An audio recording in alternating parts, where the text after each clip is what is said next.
Okay, तो अब हम ले लेते हैं एक real life problem exponential growth, जिसमें डिफरेंशियल इक्वेशन और उसके सॉल्यूशन का कॉन्सेप्ट भी आ जाएगा। ओके, तो एक्सपोनेंशियल ग्रोथ में क्या है कि मान लीजिए किसी टाइम पर एट एनी टाइम टी जो पॉपुलेशन है that is represented by Y. Okay, तो जो रेट ऑफ चेंज है पॉपुलेशन का विद रिस्पेक्ट टू टाइम वो किसके ऊपर डिपेंड करेगा कि उस टाइम कितनी पॉपुलेशन है। So it means dy by dt will be proportional to y population at that time. Okay, so it can be written as dy by dt equal to k times y, where k will be constant of proportionality.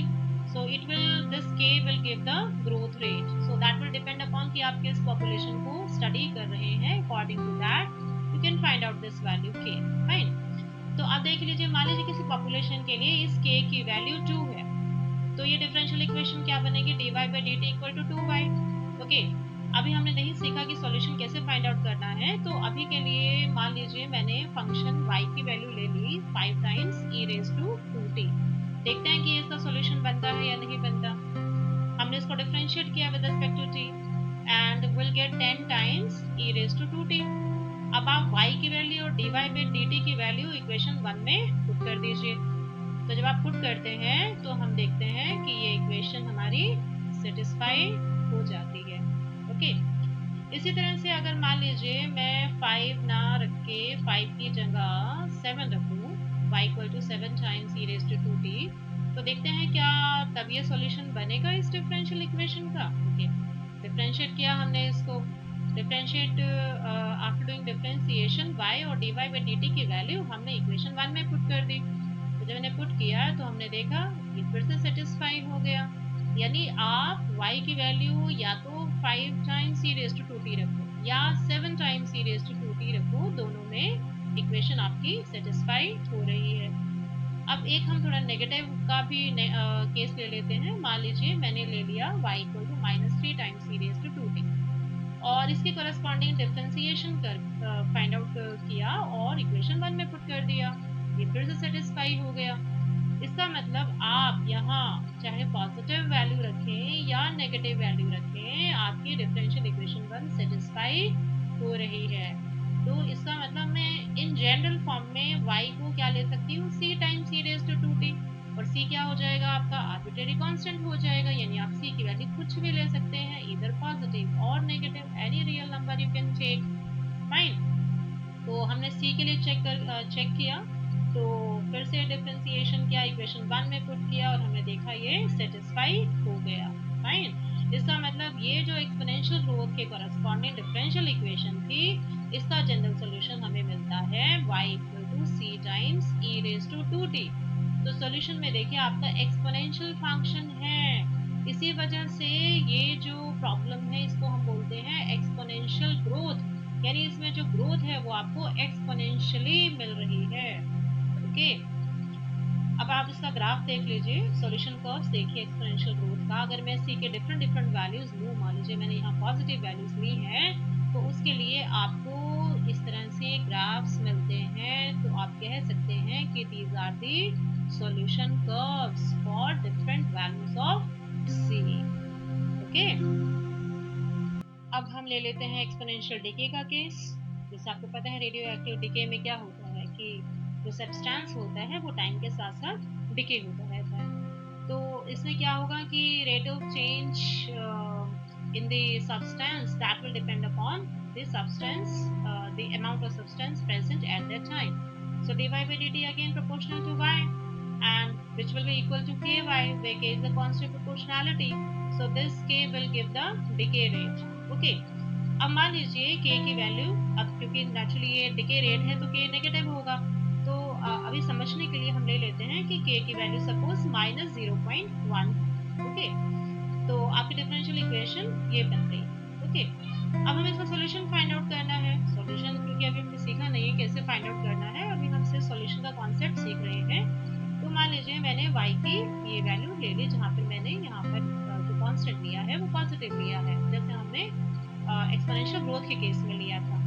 अब फिर से हमने वही इसका differentiation किया और इसको equation 1 में पुट किया, चेक किया, तो हमने देखा कि हमारी इक्वेशन सेटिस्फाई हो जाती है। एक और पॉजिटिव वैल्यू के लिए चेक किया, y को रखा हमने 9 times e raised to minus 0.1t, फिर से डिफरेंशिएट किया, इक्वेशन 1 में पुट किया और ये फिर से सेटिस्फाई हो गया। ओके, यानी पॉजिटिव के डिफरेंट वैल्यूज पुट करते हैं तो सेटिस्फाई हो जाता है। अब कुछ नेगेटिव के लिए भी चेक कर लेते हैं। नेगेटिव वैल्यू पुट की हमने -5 दिया, देखिए यहाँ पर, तो फिर से डिफरेंशिएट किया, इक्वेशन 1 में पुट किया, सेटिस्फाई हो गया।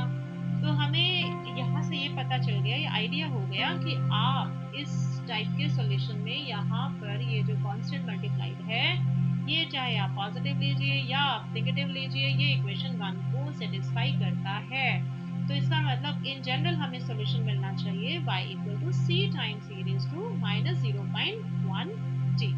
ओके, तो c हमारा क्या हो गया यहाँ, आर्बिट्रेरी कांस्टेंट। और अगर हम इसे चेक करें c के करस्पॉन्डिंग, तो भी हमारी इक्वेशन 1 सेटिस्फाई हो जाती है।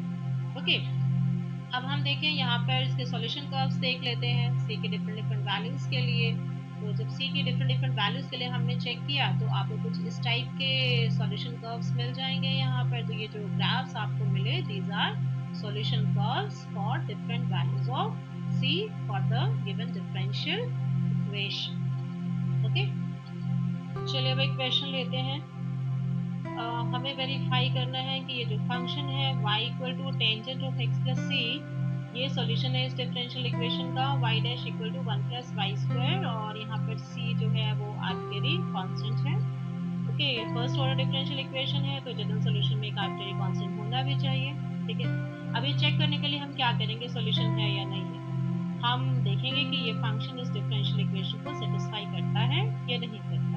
ओके, तो हमने क्या किया, हमने गिवन फंक्शन लिया y equal to tangent of x plus C, उसे डिफरेंशिएट किया और y और y डैश की वैल्यूज डिफरेंशियल इक्वेशन 1 में पुट कर दी और हमें ये आइडेंटिटी मिल गई। फाइन, तो ये तो ट्रू है। इसका मतलब क्या हुआ कि जो गिवन फंक्शन है वो इस डिफरेंशियल इक्वेशन का सॉल्यूशन होगा। Okay, but to be more specific, अगर हमें ये बताना हो कि ठीक है ये इसका सॉल्यूशन होगा, तो क्या पूरे रियल इंटरवल पर सॉल्यूशन होगा, बताइए। यस, बिकॉज ये जो टेंजेंट फंक्शन है, यहाँ प्रॉब्लम है। हमें ये पता है कि जो टेंजेंट होता है वो π/2 के ऑड मल्टीपल्स पर डिफाइन नहीं होता। ओके, तो हम ये कह सकते हैं कि ये सॉल्यूशन तो होगा, लेकिन कौन सी वैल्यूज के लिए, जब ये जो एंगल है x प्लस सी, ये बिलोंग करे कोई भी रियल नंबर हो सकता है एक्सेप्ट ऑड मल्टीपल्स ऑफ π/2। तो इस इंटरवल में वी कैन से कि ये गिवन फंक्शन इस डिफरेंशियल इक्वेशन का सॉल्यूशन होगा। ओके, एक और क्वेश्चन लेते हैं। अब इसमें हमें कहा गया है कि सॉल्व करिए आप इस ऑर्डिनरी डिफरेंशियल इक्वेशन को। हालांकि अभी तक हमने सीखा नहीं है कि ऑर्डिनरी डिफरेंशियल इक्वेशन को कैसे सॉल्व करते हैं, लेकिन क्योंकि ये डिफरेंशियल इक्वेशन एक्सप्लिसिट फॉर्म में है, देखिए आप डेरिवेटिव जो है वो एक साइड में है और बाकी सभी टर्म दूसरी साइड में है, तो हम इसे easily just by integrating we can find out the solution. ठीक है, तो हम इसे कर सकते हैं। तो हमने क्या किया, हमने सिंपली इसे इंटीग्रेट कर दिया दोनों side with respect to x। तो लेफ्ट हैंड साइड में हमें पता है differentiation integration they are reverse processes of each other. तो जब हमने इंटीग्रेट किया तो y डैश से y मिल गया और राइट हैंड साइड का इंटीग्रेशन लिया हमने और प्लस में c आ गया, that is a constant integration, that is a arbitrary constant. तो आप देखिए आपको ये फंक्शन मिल गया जिसमें एक आर्बिट्रेरी कांस्टेंट है, फर्स्ट ऑर्डर डिफरेंशियल इक्वेशन थी। तो this will be solution of this differential equation. और अगर आप चाहें तो आप इसे चेक कर सकते हैं इंडिपेंडेंटली कि ये इसका सॉल्यूशन है या नहीं। ठीक है, जो प्रोसेस हमने पीछे। तो अब हम nth ऑर्डर के ऑर्डिनरी डिफरेंशियल इक्वेशन के सॉल्यूशन को भी समझ सकते हैं by generalizing the solution of first order ordinary differential equation. आपको पता है कि अगर n ऑर्डर की ऑर्डिनरी डिफरेंशियल इक्वेशन है तो उसे हम इस तरह लिख सकते हैं इम्प्लिसिट फॉर्म में, f of x, y dash up to derivative of to order n equal to 0। ठीक है, ये हमने अपने फर्स्ट लेक्चर में सीखा था। अब अगर हमें इसका सॉल्यूशन फाइंड आउट करना है तो इसका सॉल्यूशन होगा वो y की वैल्यू होगी इन टर्म्स ऑफ x। तो कोई फंक्शन अगर मान लीजिए h of x है, ये सॉल्यूशन बनेगा इक्वेशन 1 का interval open interval a b पर, अगर ये इन तीन कंडीशंस को सेटिस्फाई करता है। पहली क्या है कि नंबर 1 तो इस ओपन इंटरवल के ऊपर ये फंक्शन और नंबर 2, ये जो डेरिवेटिव है, क्योंकि हमें क्या करना है, हमें y की वैल्यूज उसके डेरिवेटिव्स पुट करने हैं up to the order n। तो यानी यहाँ पर जो y को अगर n टाइम डिफरेंशिएट करें तो हमें h को भी डिफरेंशिएट करना होगा। तो इसका मतलब जो h है उसके derivatives up to nth order वो सब के सब एग्जिस्ट करने चाहिए ओपन इंटरवल a b में। और तीसरी कंडीशन ये है कि अगर y y dash y n को h h डैश और h the derivative of h up to order n से रिप्लेस किया जाए तो ये इक्वेशन सेटिस्फाई होनी चाहिए। ठीक है, तो यानी हमने जनरलाइज कर दिया अपनी पिछली डेफिनेशन, सॉल्यूशन की डेफिनेशन। तो हम कहेंगे कि ये हमारा जो फंक्शन है y equal to H X वो इक्वेशन 1 का सॉल्यूशन बन जाएगा। ओके, अब यहाँ पर क्या पॉइंट्स है कि वो जो सॉल्यूशन आपको मिलेगा जो h, ये जो h की फॉर्म होगी, नंबर 1 तो ये है क्योंकि ये nth ऑर्डर डिफरेंशियल इक्वेशन है तो इस फंक्शन में, इस सॉल्यूशन में n आर्बिट्रेरी कांस्टेंट्स होने चाहिए, होंगे। और दूसरी बात कि वो जो सॉल्यूशन आपको मिलेगा जिसमें n आर्बिट्रेरी कांस्टेंट्स होंगे उसको हम बोलेंगे जनरल सॉल्यूशन, या फिर आप कह सकते हैं कंप्लीट इंटीग्रल। फाइन।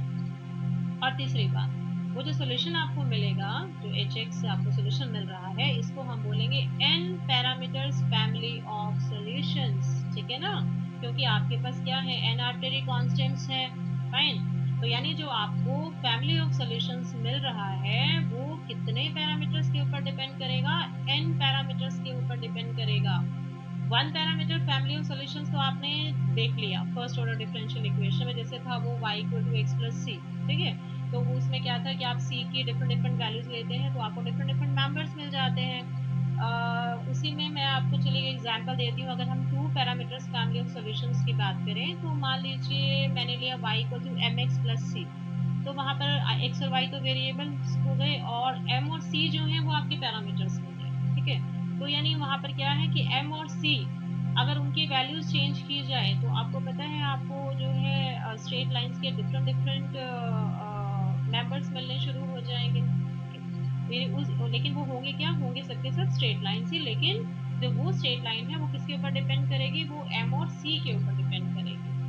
राइट, कि वो किस तरह की आपको स्ट्रेट लाइन मिलने वाली है। तो ये कॉन्सेप्ट हो गया आपका solution for ordinary differential equation of order n का। चलिए अब इसके ऊपर भी एक क्वेश्चन लेते हैं। हमें वेरीफाई करना है ये function x equal to k1 cos phi t plus k2 sin phi t is a solution of the ordinary differential equation the second order x double dash plus phi square x equal to 0। Okay, चलिए तो सबसे पहली बात तो वही कि अब क्योंकि यहाँ पर इंटरवल प्रोवाइडेड नहीं है तो हम मान लेते हैं कि चलिए ठीक है, हमें पूरे के पूरे रियल इंटरवल के ऊपर चेक करना है। तो ये फंक्शन डिफाइन है पूरे रियल इंटरवल पर। दूसरी बात कि इसके दोनों डेरिवेटिव्स, मतलब फर्स्ट डेरिवेटिव सेकंड डेरिवेटिव्स हम फाइंड आउट कर सकते हैं, एग्जिस्ट करते हैं वो रियल इंटरवल के ऊपर। बस तीसरी कंडीशन हमें चेक करनी है क्या ये सेटिस्फाई करे, ये जो फंक्शन है सेटिस्फाई करेगा इस डिफरेंशियल इक्वेशन को। देखते हैं, फंक्शन है x, इसको हमने दो बार डिफरेंशिएट किया। It's very simple, k1 k2 तो कांस्टेंट्स हैं। ठीक है, अब फाई भी यहाँ पर एक तरह से आपका कांस्टेंट ही है तो वेरिएबल t है, with respect to t differentiate आपने करना है। तो आपने x डैश फाइंड आउट किया, आपने x double dash find out किया। This is simple, you can see from here the calculations, very easy, you can do it yourself. तो ये x और x डबल डैश की जो वैल्यूज हैं हम इस डिफरेंशियल इक्वेशन में पुट कर देते हैं, या तो आप पुट कर लीजिए या देखिए स्ट्रेट फॉरवर्ड भी आ गया ये। अगर मैं यहाँ से माइनस पाई स्क्वायर कॉमन लेती हूँ तो ये वैल्यू बचती है और इसकी जगह से वापस हम x लिख सकते हैं। और अगर इसे लेफ्ट हैंड साइड में ले आए, अरे ये तो हमारी वही डिफरेंशियल इक्वेशन आ गई है, x double dash plus pi square x equal to 0। तो ये हमें कहाँ से मिली इक्वेशन, इस गिवन फंक्शन से। So we can say that this x equal to k1 cos phi t plus k2 sin phi t is a solution of the differential equation x double dash plus phi square x equal to 0. So I think now this concept of solution of ordinary differential equation is very much clear to you. ठीक है, और लेकिन अगर आपका फिर भी कोई doubt है तो आप